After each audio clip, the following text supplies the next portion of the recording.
جس طریقے سے ہم کسی بس میں چڑھتے ہیں یا ٹرین میں سفر کرتے ہیں تو داخل ہونے کے بعد میں ہم کو اترنا لازمی ہوتا ہے، اسی طریقے سے جب ہم دنیا میں آئے ہیں تو دنیا سے جانا بھی ہے۔ یہ دنیا ایک بس، ایک ٹرین ہے جس میں ہم سفر کر رہے ہیں، یہ عارضی ہے، یہ ایک ٹیمپرری پیریڈ کے لیے ہے اور ہمیں یہاں سے کوچ کر کے جانا ہے۔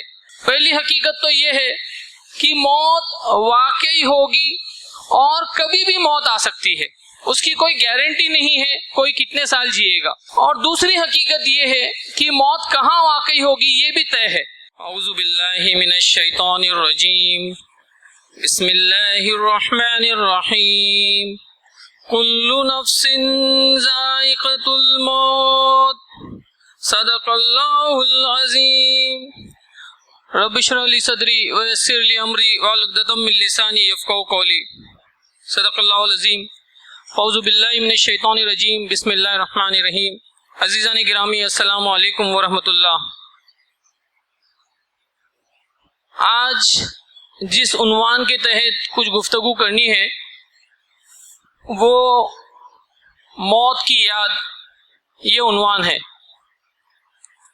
اور قرآن کی جس آیت کی تلاوت آپ کے سامنے کی گئی، کل نفس ذائقۃ الموت، اس میں اللہ تعالیٰ فرماتے ہیں کہ ہر زندہ شے کو موت کا مزہ چکھنا ہے۔ ابھی حال میں ایک مشہور کرکٹر کی موت یا اس کا انتقال ہوا، اور پوری دنیا اس بات کو ماننے کے لیے تیار نہیں ہے کہ یہ کیسے ہو سکتا ہے کہ اتنی کم عمر میں اتنے مشہور کھلاڑی کی موت ہو جائے۔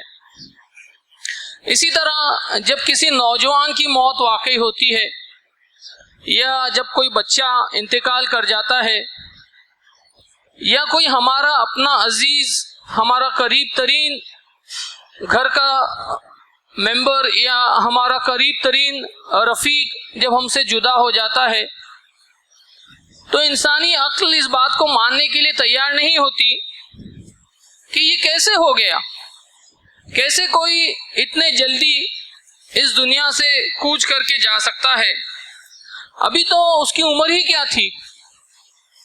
لیکن عزیزان گرامی، موت جو ہے وہ برحق ہے۔ یہی بات قرآن نے کہی کہ ہر ذی شے کو، ہر جاندار کو موت کا مزہ چکھنا ہے۔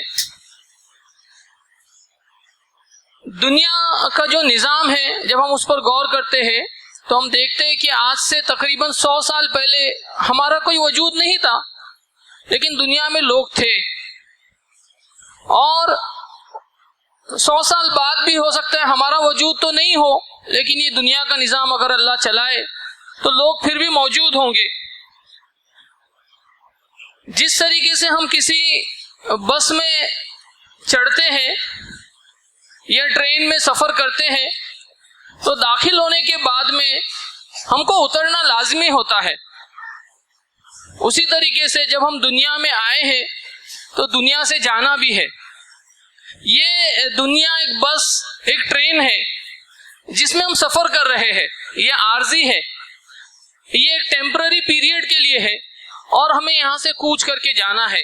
پہلی حقیقت تو یہ ہے کہ موت واقعی ہوگی اور کبھی بھی موت آ سکتی ہے، اس کی کوئی گارنٹی نہیں ہے کوئی کتنے سال جیے گا۔ اور دوسری حقیقت یہ ہے کہ موت کہاں واقعی ہوگی یہ بھی طے ہے۔ حضرت سلیمان علیہ السلام اپنے وزیر کے ساتھ موجود تھے، اچانک ایک شخص آیا، بڑا سفید پوش لباس تھا، اور وہ سلیمان علیہ السلام سے بات کرنے لگا۔ جب وہ شخص چلا گیا تو ان کے وزیر نے پوچھا کہ یہ صاحب کون تھے، ان کو پہلی مرتبہ دیکھا۔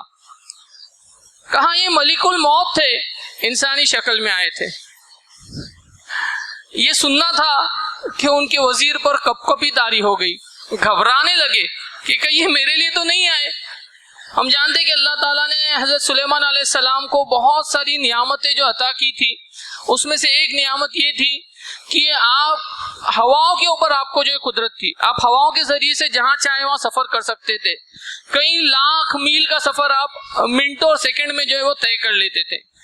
ان کے وزیر نے گزارش کی کہ آپ مجھے یہاں سے کہیں دور، بہت دور، امام غزالی لکھتے ہیں کہ ہندوستان میں لے چلو۔ حضرت سلیمان علیہ السلام ان کی وہ گزارش پوری کرتے اور وہاں لے جاتے ہیں۔ وہ وزیر پھر، وہ ملک الموت پھر آتے ہیں اور کہتے ہیں کہ مجھے اس بات پر تعجب تھا کہ اللہ تعالیٰ نے آپ کے وزیر کی موت اتنے دور لکھی اور وہ تو آپ کے پاس بیٹھے ہیں۔ تو عزیزان گرامی، ہم کتنا ہی بھاگے اور کتنا ہی یہ سوچے کہ اگر میں وہ کام نہیں، فلاں شخص وہاں نہیں جاتا، فلاں شخص ایسے نہیں کرتا تو اس کی موت نہیں ہوتی۔ نہیں، موت تو طے ہے اور اس کی جگہ بھی طے ہے۔ ہمارے ساتھ مسئلہ یہ ہوتا ہے کہ ہم دنیا کی رنگینیوں میں اس قدر مگن ہے، اس قدر منہمک ہے، دنیا کو حاصل کرنے کی دوڑ میں ایسے گم ہے کہ ہم اس حقیقت کو ہی بھول جاتے ہیں کہ ہم کو کبھی مرنا بھی ہے۔ قرآن دیکھیے کیا خوب الفاظ میں ہماری اس کیفیت کی نقاشی کرتا ہے کہ الہاکم التکاثر حتی زرتم المقابر کلا سوف تعلمون ثم کلا سوف تعلمون، کہ تمہیں دنیا حاصل کرنے اور ایک دوسرے سے بڑھ کر حاصل کرنے کی چاہ نے مگن کر دیا یا غفلت میں ڈال دیا ہے، اور یہاں تک کہ تم قبر تک جہاں پہنچتے ہو، مطلب تم ایسے غافل ہو گئے دنیا کو حاصل کرنے میں، ایک دوسرے سے آگے بڑھنے کے اندر، کہ تمہاری جب موت کا وقت آتا ہے، جب تمہاری آنکھیں کھلتی ہے کہ کچھ اچھے کام بھی کرنے چاہیے۔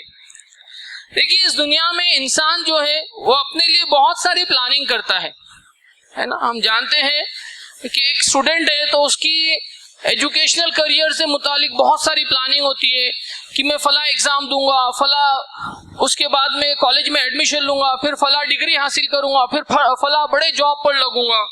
پھر اسی طریقے سے کوئی شخص اگر سروس پیشہ ہے تو اس کی اپنی ایک پلاننگ ہوتی ہے کہ میں مینیجر سے سینئر مینیجر بنوں گا، سی او کی پوسٹ پہ جاؤں گا اور ایک دن میری خود کی ایک کمپنی ہوگی۔ ایک تاجر کی جو خواہش ہوتی ہے وہ یہ ہوتی ہے کہ زیادہ سے زیادہ دولت ہو، میرے آج 2 بزنس ہے، کل 4 بزنس ہو۔ پھر اس کے بعد انسان کی مال کے سلسلے میں جو ہرس ہوتی ہے وہ کبھی ختم ہی نہیں ہوتی ہے۔ اگر رہنے کے لیے مکان نہیں ہے تو وہ چاہتا ہے کہ اس کے پاس ایک خود کا فلیٹ ہو، فلیٹ ہو تو وہ چاہتا ہے کہ ایک بنگلو ہو، بنگلو ہو تو وہ چاہتا ہے کہ ایک پلاٹ بھی اس کے پاس ہو۔ عورتیں یہ چاہتی ہے کہ زیادہ سے زیادہ سونا، جتنا زیادہ سونا ہو سکتا ہے وہ جمع کرتی جائے، بس جمع کرتی جائے اور جمع کرتی جائے، گویا کہ ہمیشہ ان کو یہیں رہنا اور وہ سونے کے ساتھ ہی ان کو رہنا ہے۔ لیکن ہم جانتے ہیں کہ انسان کی یہ جو ساری پلاننگ ہے یہ پوری کی پوری دھری کی دھری رہ جاتی ہے جب اس کی اچانک موت آ جاتی ہے۔ موت تو اسٹوڈنٹ کی بھی آ سکتی ہے، موت تو اس شخص کی بھی آ سکتی ہے جو سروس کر رہا ہے، اس تاجر کی بھی آ سکتی ہے، اس خاتون کی بھی آ سکتی ہے جو سونا خریدنے گئی ہے۔ تو موت تو اچانک آئے گی، اور اللہ کے رسول صلی اللہ علیہ وسلم نے فرمایا کہ موت کے بعد اصل چیز جو کام میں آئے گی وہ کیا ہے؟ وہ اعمال ہے جو اس نے آگے کے لیے بھیجا ہے۔ بخاری کی حدیث ہے، اللہ کے رسول صلی اللہ علیہ وسلم نے فرمایا آدمی کا مال وہی ہے جو اس نے آگے بھیجا، اور جتنا مال وہ چھوڑ گیا وہ اس کے وارثوں کا ہے۔ کتنی محنت کرتے ہیں، کتنا ایفرٹس، کتنا ٹائم ہم اپنی دنیا کو حاصل کرنے میں، جمع کرنے میں، سمیٹنے میں لگاتے ہیں، اور اس بڑی حقیقت سے ہم غفلت برتتے اور بھول جاتے ہیں کہ یہ سارا مال، یہ ساری پراپرٹی، یہ ساری دولت، یہ سارے سونے چاندی کے جواہرات، یہ تو یہیں دھرے کے دھرے رہ جائیں گے، اور جو چیز آگے جائے گی وہ کیا ہے؟ وہ ہمارے اعمال ہے۔ تو بھائیوں اور بہنوں، موت کی یاد جو ہے انسان کو دنیا سے دور کرتی ہے، اور جتنا انسان جو ہے موت کو کم یاد کرے گا، موت کے بارے میں جتنا غفلت برتے گا، اتنا کیا ہوگا؟ وہ دنیا میں منہمک ہوگا، دنیا میں گم ہوگا، دنیا کی دوڑ میں گم ہو جائے گا۔ اب آپ دیکھیں اللہ کے رسول صلی اللہ علیہ وسلم نے ہماری کیا خوب رہنمائی فرمائی۔ ترمذی کی حدیث ہے، فرمایا کہ لذتوں کو ختم کرنے والی چیز کو کثرت سے یاد کرو، یعنی موت۔ یہ جو لذتیں ہیں نا دنیا کی، یہ جو دنیا کا جو ٹیسٹ ہے نا، انسان جو ہے اس کو ایسا سمجھتا ہے کہ یہ ہمیشہ ہے. اگر کوئی کھانا اچھا ہے تو اسے لگتا ہے کہ اسے ہمیشہ اچھا کھانا ہی کھانا ہے. اچھے کپڑے پہن رہا ہے تو اسے لگتا ہے کہ ہمیشہ بس اچھے کپڑے ہی پہننا ہے. اگر وہ کہیں گھومنے جا رہا ہے تو اسے لگتا ہے کہ بس ہمیشہ اسے گھومتے پھرتے رہنا ہے. اور یہ ساری چیزوں کو جمع کرنے کے لیے جو مال وہ جمع کر رہا ہے، وہ تو اس سے بھی غافل ہو جاتا ہے کہ وہ مال کیسے جمع کر رہا ہے. 1 نمبر سے آ رہا ہے، 2 نمبر ہے، 3 نمبر ہے، 4 نمبر ہے، سارے نمبر جائز ہو جاتے ہیں دنیا حاصل کرنے کے لیے. لیکن کل قیامت میں جب موت واقعی ہوگی تب پوچھا جائے گا، تمام نعمتوں کے بارے میں پوچھا جائے گا. آج تو صاحب ہم مگن ہیں، گم ہیں، ہوٹل بازی میں گم ہیں، بڑی بڑی شادیاں کرنے میں ہم کو بڑا فخر محسوس ہوتا ہے. گھر کو جتنا عالیشان بنا سکتے ہیں، جتنا ڈیکوریٹ کر سکتے ہیں، ہم اس میں مگن ہیں، ہم اس میں خوش ہیں. آپ دیکھیے ایک مٹی ہوئے جو ہم اپنے گھر کو ڈیکوریٹ کرنے لگا رہے، لیکن کل وہ مٹی بھی ہوگی جو ہمارے قبر پر ڈالی جائے گی. پھر آج انسان کی تگ و دو کا، اس کی ایکٹیویٹی کا محور کیا ہے کہ صاحب میں کتنی بڑی گاڑی خرید سکتا ہوں، کتنی اچھی گاڑی خرید سکتا ہوں، میرے پاس آئی فون ہے کہ نہیں، میرے کتنے فلیٹس ہو گئے، کتنا سونا میں نے جمع کیا. یہ دنیا کے اندر انسان جو مگن ہوتا ہے اور خدا کو بھول جاتا ہے، خدا کو تو بالکل بھول جاتا ہے، اس کی زندگی سے خدا مائنس ہو جاتا ہے اور وہ ایسے خدا فراموش زندگی گزارتا ہے کہ گویا اسے کبھی مرنا ہی نہیں ہے. وہ یہ سمجھتا ہے کہ یہ جو زندگی ملی ہے، جو آزمائش کی زندگی تھی، یہ تو ہمیشہ ہے. اگر کوئی اسٹوڈنٹ ایگزام ہال میں جا کے یہ سوچے کہ مجھے ہمیشہ یہی رہنا ہے، تو اس سے بڑا ہم جانتے ہیں کہ ہم اس کو کہیں غافل کون ہو سکتا ہے. تو یہ دنیا ایک ایگزام ہال ہے. اگر ہم اس ایگزام ہال کو سب کچھ سمجھیں اور بس اسی کے اندر مگن ہو گئے، تو آپ یقین جانیے جب کل اچانک موت آئے گی تب انسان کے پاس تیاری کے لیے کچھ بھی نہیں ہوگا. اور جو انسان خدا کو بھولتے ہیں، خدا کو مائنس کرتے ہیں اور خدا سے بغاوت والی زندگی گزارتے ہیں، چاہے جیسی زندگی گزارے، چاہے جتنے برائیاں کرے، آج شراب پی رہے ہیں، جوا کھیل رہے ہیں، زنا خوری میں مگن ہے، آج وہ جوا سٹا ہر قسم کی برائیوں میں ملوث ہے. آج تو فیشن کے نام پہ وہ ایسے ایسے کام کر رہے ہیں جس پہ اللہ اور اس کے رسول صلی اللہ علیہ وسلم نے لعنت بھیجی ہے. ایسی عورتوں پر لعنت بھیجی ہے جو کپڑے پہن کر بھی برہنہ ہے، ایسے مردوں کے اوپر جو عورتوں کی مشابہت کر رہے ہیں. ایسے فیشن کے نام پر آپ دیکھیے انسان زندگی کا کتنا قیمتی وقت اور کتنا قیمتی پیسہ ضائع کر رہا ہے. پھر ٹیکنالوجی اللہ تعالیٰ نے انسان کو عطا کی، وہ انسان کے بھلے کے لیے اور انسان کے ویلفیئر کے لیے تھی، لیکن ٹیکنالوجی کے واسطے سے تو انسان ایسے گناہوں میں مگن ہے کہ رات رات بس چیٹنگ میں لگا ہوا ہے. پورنوگرافی عام ہے تو بس اسی کے اندر گم ہے. اسے احساس ہی نہیں ہے کہ یہ خدا نہ خواستہ میرے ہاتھ میں موبائل ہے، میں اس کا کوئی غلط استعمال کرتا ہوں اور اس وقت مگر میری موت آئی تو آپ بتائیے کیا کیفیت ہوگی. ذرا سوچئے، موبائل ہمارے ہاتھوں میں ہوتا ہے اور اکثر و بیشتر ہمارا کئی قیمتی وقت جو ہے وہ موبائل کی نظر ہو جاتا ہے، اور اکثر و بیشتر اس وقت کے اندر بھی نوجوان تو یہ سمجھتے ہیں کہ کوئی نہیں دیکھ رہا ہے صاحب، یہ فیس بک کے اندر میرے اس اکاؤنٹ کو کون پہچانے گا، انسٹاگرام پہ میرے اس اکاؤنٹ کو کون پہچانے گا، میں چاہوں جیسا اکاؤنٹ بناؤں، میں چاہوں جس سے چیٹ کروں، میں چاہوں جیسی چیٹ کروں، میں چاہوں جب تک چیٹ کروں. لیکن یاد رکھیے کل اللہ کے سامنے ہر وقت کا جواب دینا ہے. 5 سوالوں کے جواب کے بغیر تو انسان کے قدم ہل نہیں سکتے. کھڑے ہوں گے ہم اللہ کی بارگاہ میں اور پوچھا جائے گا کہ اب بتاؤ یہ جو زندگی ہم نے دی تھی اس کو کہاں صرف کی، یہ جو جوانی دی تھی اس کو کہاں صرف کیا، مال کہاں سے کمایا. آج تو بڑا فخر ہے نا کہ ہم لوگوں کو بیوقوف بنا کے مال کما رہے ہیں. اب رمضان آئے گا تو ہمارے تاجر بھائی کیا کریں گے، مال کی قیمت کو دوگنی کریں گے اور بھاگیں گے نماز کے لیے. ارے یہ کون سے انصاف کا تقاضا ہے. کل قیامت میں ہر عمل کا جواب دینا ہوگا، ہر عمل کا جواب دینا ہوگا. کہاں سے کمایا اور کہاں خرچ کیا، کتنا فضول خرچی کیا، صرف اپنے اور اپنے ذات اور اپنے اہل و عیال کے اوپر لٹاتے رہا. اور بازو میں غریب سسک کے مر رہا ہے, اس کے گھر میں کھانے کے لیے نہیں ہے, اور تو اپنے آنکھیں موند کر زندگی گزار رہا ہے. معاشرے میں لوگوں کی کیسے کیسے مسائل ہیں, بچوں کو ایجوکیشن کے لیے کتنے سارے مسائل ہیں, اور تم اپنے مال کو ایسا اس کا بیجا مصرف کر رہے ہو. یہ سارے اعمال کا اللہ کے سامنے جواب دینا ہوگا, کیونکہ جب موت آئے گی بھائیو, یہ دنیا اس وقت انسان کو احساس ہوگا کہ دنیا کتنی حقیر تھی. دنیا کا ایک مفہوم یہ بھی ہے کہ دنیا ادنا ہے, ادنا, کوئی حیثیت ہی نہیں ہے, کوئی ویلیو ہی نہیں ہے. لیکن یہ احساس کب ہوگا؟ جب اچانک موت آئے گی. آج اگر کوئی کہہ دے کہ صاحب ہمارے پاس بازو میں بیٹھا ہوا ایک شخص ملک الموت ہے, آپ بتائیے رات تک ہماری کیا کیفیت ہوگی؟ یہ اعلان ہو جائے, مجھے یہ معلوم پڑے کہ میرے ساتھ آج ملک الموت رہیں گے, تو میری کیا کیفیت ہوگی؟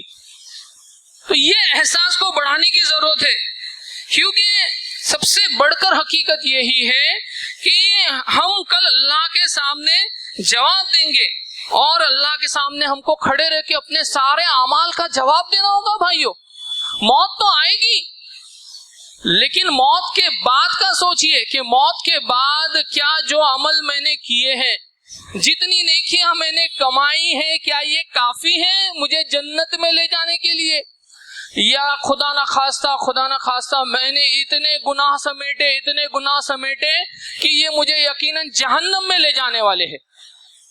کل قیامت کا منظر ہوگا بھائیو, بڑی اسکرین پر ہمارے سارے اعمال ڈسپلے کیے جائیں گے. آج جو ہم چھپا رہے ہیں نا, ہماری نیتوں کو تک اللہ تعالیٰ ظاہر کرے گا کہ کون سا عمل کس نیت کے تحت کیا تھا, وہ بھی ظاہر ہوگا بڑی اسکرین پر, پوری دنیا کے لوگ دیکھیں گے.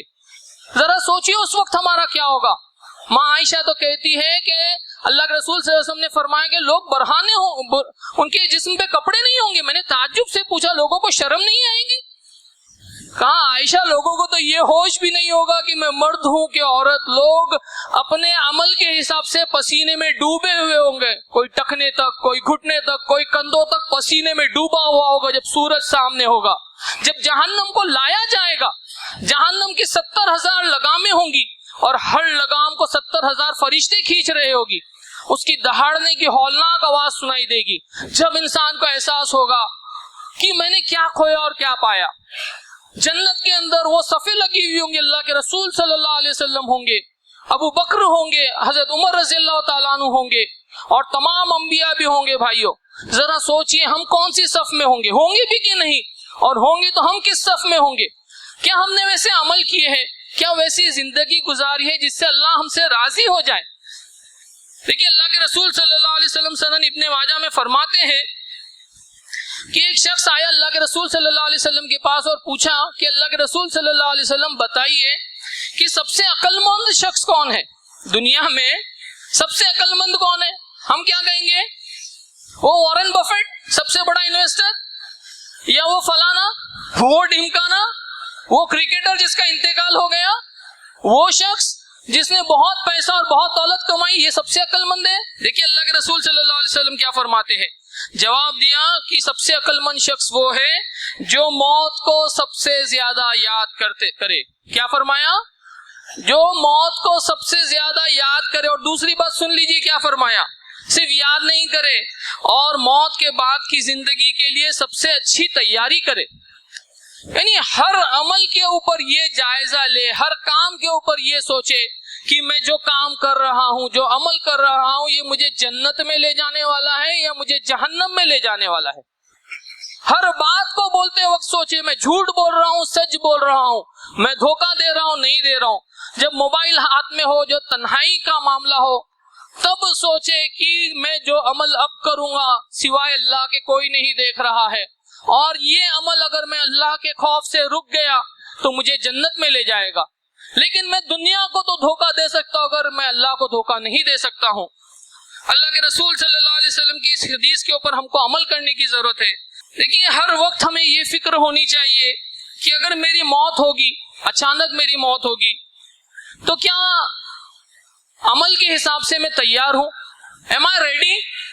انسان ایک دنیا کے چھوٹے سے چھوٹے سفر کے لیے جب جاتا ہے, آپ کو اگر کہے کہ صاحب آپ کو 1 مہینے کے لیے کہیں جانا ہے, تو انسان کتنی تیاری کرتا ہے.